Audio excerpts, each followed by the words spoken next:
guest this week on the Europe Conversation is EU Foreign Policy Chief Kaalas.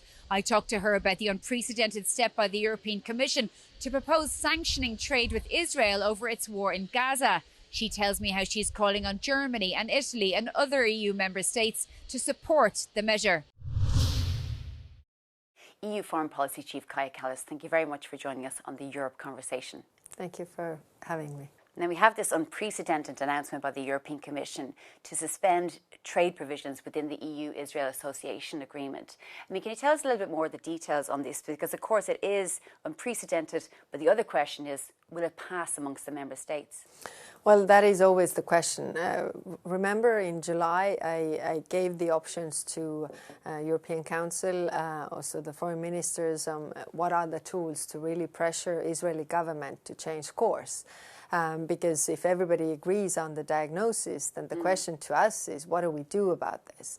And then now the proposals are on the table. One of them is suspension of the trade part of the association agreement. We have a trade of 42.6 billion euros with Israel in 2024.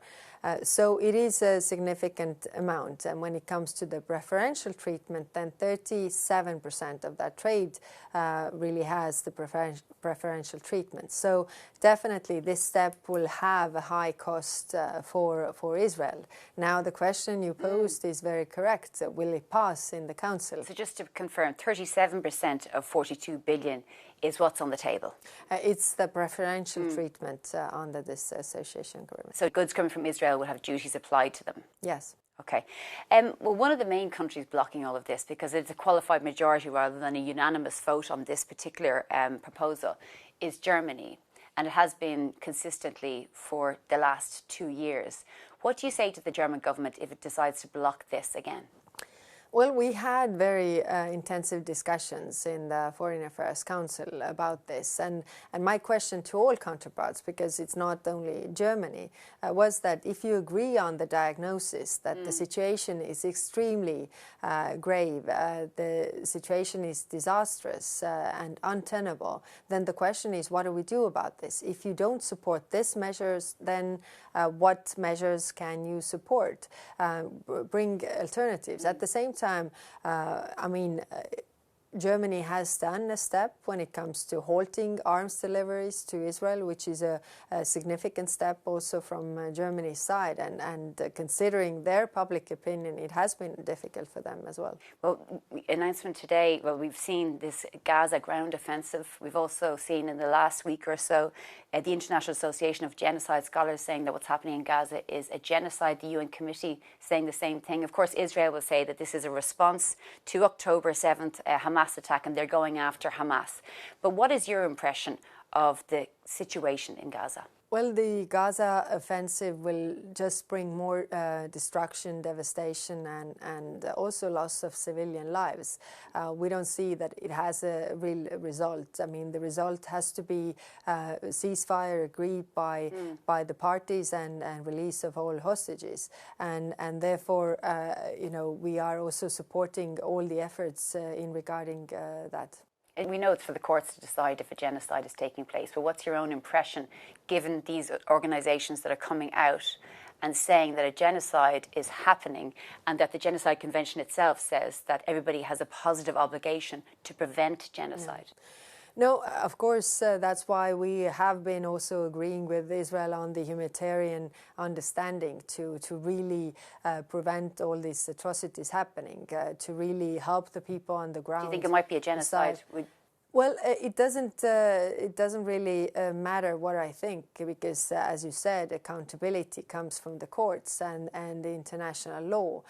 So these institutions have stated that this is the analysis, and of course it's up to the courts to decide what is the really accountability for that. Okay, you made an agreement with Israel just earlier in the summer to substantially increase the amount of humanitarian aid, border crossings and so on, or crossings to allow more trucks come in, but that has not materialised, not in the way that it was agreed, because you must be seriously disappointed, because so at one point there was hope that some people could be saved, but in actual fact, days after, moments after that agreement was signed, or wasn't even signed or was agreed, we saw children being killed at humanitarian sites trying to get water. Yeah, no, this has been very, very difficult as we have been trying to do what we can to improve the situation on the ground.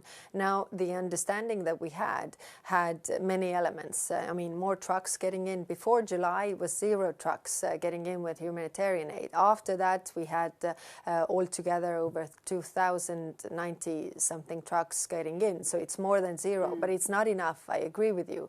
Also, the reparation of critical infrastructure, the water desalination, the water coming into Gaza, also opening of the border crossings and the routes of Jordan and Egypt.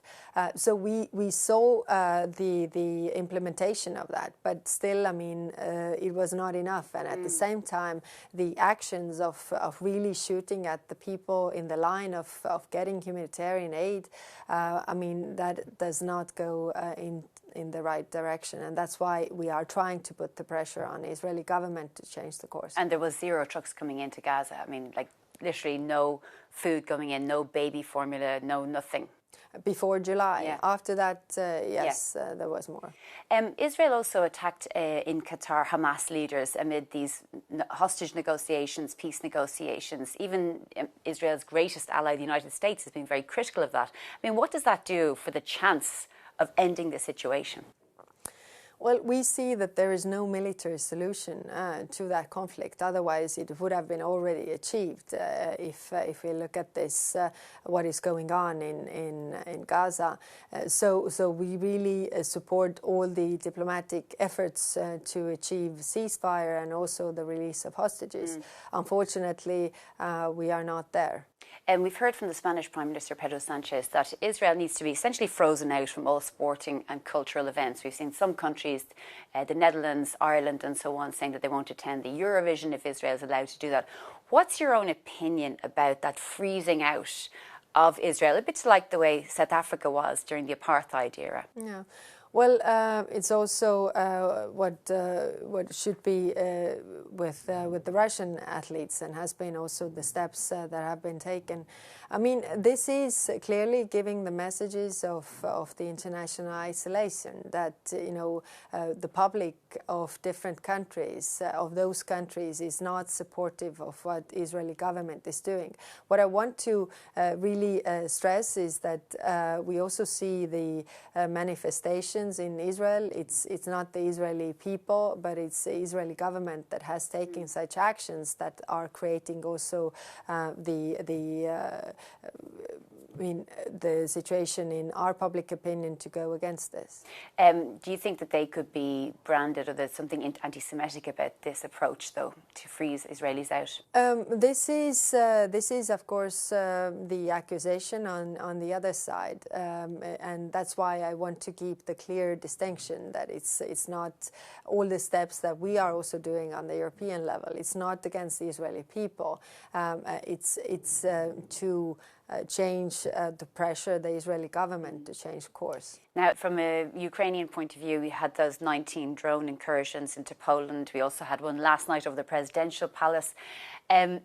Really, the feeling is that Putin is no longer risk averse when he's doing things like this. Yeah.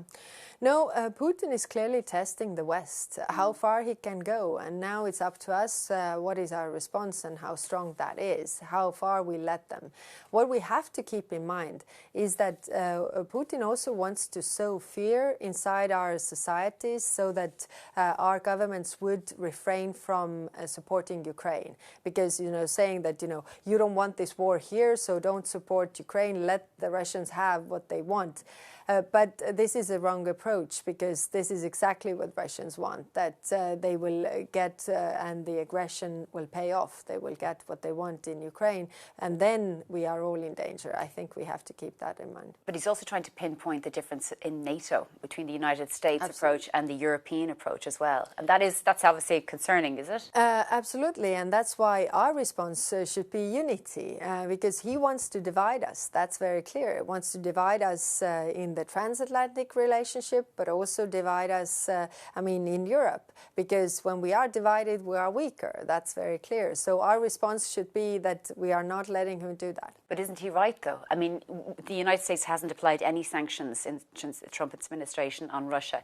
Any sort of the threats against Russia around ceasefires, around impacts of not having a ceasefire, they haven't materialised. Donald Trump has not done anything, and there's no sign of any security guarantees.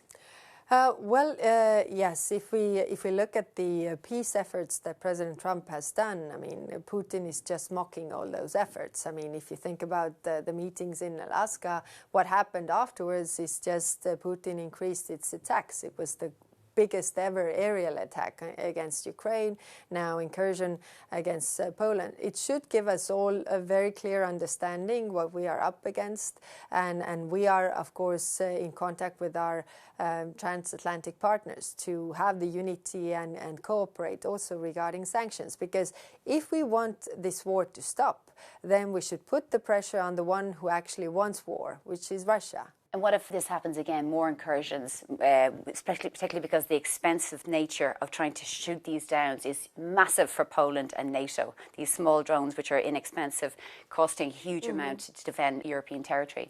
And that's why we have put forward the drone wall idea, so that it doesn't actually cost that much. You have the sensors so that you can get information where the drones are coming, plus you have the interceptor drones, so the drone wall, so to say, drone to take down drones.